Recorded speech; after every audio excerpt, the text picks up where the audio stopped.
हम मुकेश मस्ताना खेसारी लाल यादव के नाल वादक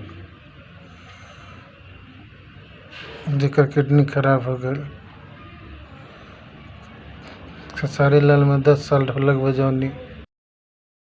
खेसारी लाल हमार मदद ना कैले। खेसारी लाल कहता रहे कि जे हमारा संगे काम करेला वो गाड़ी पर घूमता। खेसारी भैया के देखला हमार हालत, हमारा खाए के पैसा नहीं क्योंकि डायलिसिस हमार चलता। हमारा 3 साल हो गए किडनी के बीमारी, लेकिन तू हमार मदद ना कैला।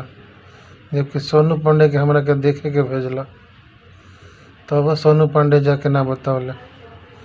आ सबसे ज़्यादा तो हम ये देखा कि हम विकलांग हो गए बानी, चल ना पावेनी, ना तो हम तारा लगे आके मिल जाती। बुझा गई।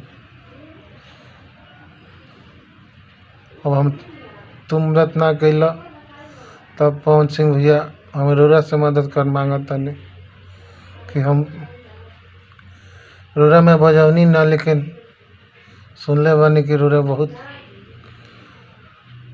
पब्लिक के मदद करेनी। तो हमरा के एगो आम पब्लिक के समझ के मदद कर दी, चाहे कलाकार समझ के मदद कर दी। भैया हमार किडनी खराब हो गई बा। हम खेसारी लाल में बजौनी, लेकिन खेसारी लाल हमार मदद ना कैले। उन भैया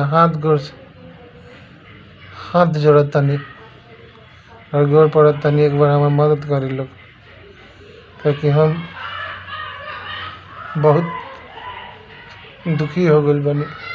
हमार 7 साल के लड़का बाजू के हमार काम उम के हमार कहीं इलाज ना करा सकेला, आ परिवार हमार छोड़ के कहीं ना जाए। ऐसे पवन भाई हमार मदद करी। खेसारी में बजौनी तब वो मदद ना कैले। यही सही मैसेज करत हनी, पवन भाई एक बार मदद करी। ज़्यादा ना बोले, क्योंकि डायलिसिस वाला लोग के बोले के माना बा, इससे हम ज़्यादा ना बोले।